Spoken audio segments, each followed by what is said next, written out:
To Bhavani life style. அனைவரும் எப்படி இருக்கீங்க? நலமா இருக்கீங்களா? நான் நலமா இருக்கேன். இன்னைக்கு வெறும் அரிசி மாவு வச்சு நம்ம ஒரு முறுக்கு போட போகிறோம். சூப்பராக இருக்கும். நிறைய அதுக்கு பொட்டுக்கடலை மாவு போடணும், கடலை மாவு போடணும், ஒன்றுமே இல்லை. 2-3 பொருள் இருந்தால் நம்ம முறுக்கு ஒரு டப்பா நிறைய செஞ்சு வச்சுருக்கலாம். அதை தான் செய்ய போகிறேன். நீங்களாம் எப்படி இருக்கீங்க?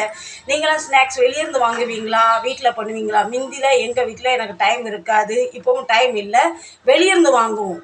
பசங்க எதாவது வாங்கிட்டு வந்துடுவாங்க. இப்போ நமக்கு வாங்கி கொடுக்குறதுக்கு யாரும் இல்லை. எப்பாவது ஏதாவது டைம் பாஸ்க்கு சாப்பிடணும் இவர் ஆசைப்படுவார். அதனால் இப்போ நமக்கு பட்ஜெட் ப்ராப்ளம்னால நம்ம வீட்டில் இருக்கிறத வச்சு ஒரு முறுக்கை செஞ்சிடலாம். வாங்க வீடியோக்குள்ளே போகலாம்.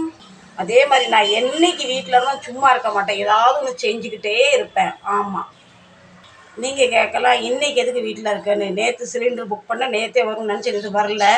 கால் பண்ணதுக்கு 1 மணி நேரத்தில் வர, 2 மணி நேரத்தில் சொல்லி 3 மணி நேரம் கடத்திட்டார். அந்த அவரு கடத்துகிற டைம் வேஸ்ட் பண்ணுறா, நம்ம வேஸ்ட் பண்ணக்கூடாது. ஏதாவது நம்ம வீட்டுக்கு உபயோகமான பொருளாக பண்ணலாம். கூடி வாங்குவோம்.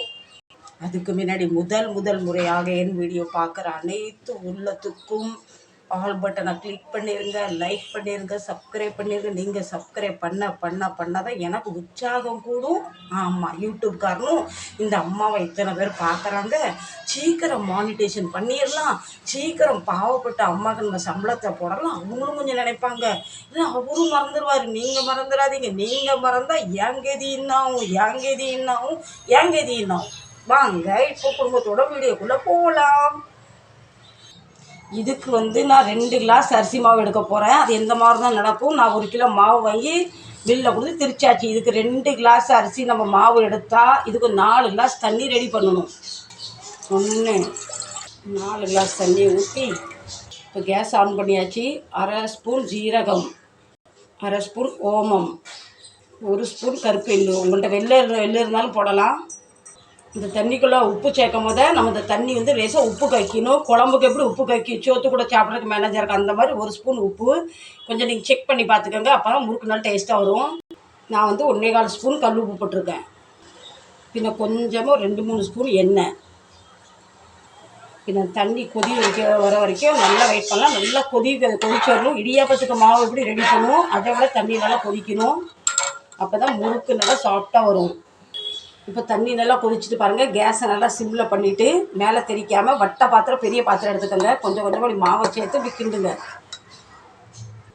இப்போ இது 2வது கப் மாவு.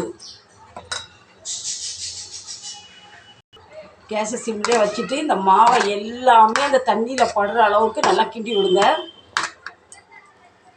இதுக்கு இந்த முறுக்குக்கு தண்ணி பக்கம் ரொம்ப மெயினு. தண்ணி நிறைய கூடிச்சுன்னா எண்ணெய் பயங்கரமாக குடிக்கும்.